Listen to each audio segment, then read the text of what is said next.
ઘટનાની અંદર નિધન થયું છે ત્યારે પીએમ મોદીએ શરદ પવાર સાથે વાત કરી છે।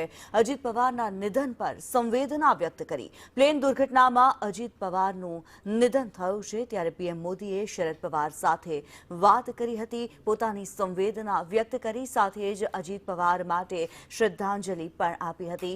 અજીત પવાર કે જેઓ હાલ હોસ્પિટલ ખાતે પહોંચ્યા છે, शरद पवार जो हाल होस्पिटल खाते पहुंचा है, अजीत पवारना निधन पर जे प्रमाणे शोक व्यक्त कर्यो छे पीएम मोदी द्वारा बात करवामां आवी। होस्पिटल परिसर खातेना दृश्यो अत्यारे अमे आपने बतावी रह्या छीए। होस्पिटल परिसर खाते जाणे महेरामण उमट्यो छे।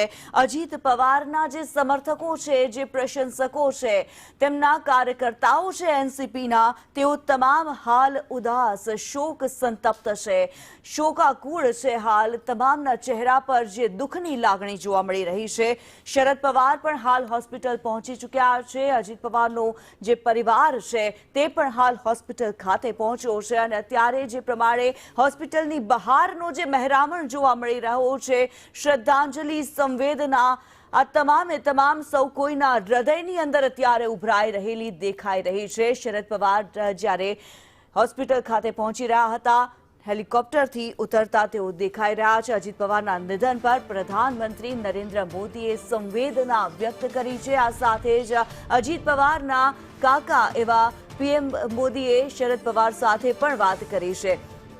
शरद पवारने साथे वात करी, तेमणे अजीत पवार माटे श्रद्धांजलि अर्पण करी छे। आ साथे संवेदना पण व्यक्त करी छे। महाराष्ट्रनी राजनीतिनुं एक मोटुं नाम अजीत पवार, महाराष्ट्રના ડેપ્યુટી સીએમ, અને આજે સવારે જે પ્રમાણે પ્લેન દુર્ઘટનાની અંદર તેમનું નિધન થયું છે, અજીત પવારના નિધન પર આખું મહારાષ્ટ્ર જાણે શોકમગ્ન થઈ ચૂક્યું છે।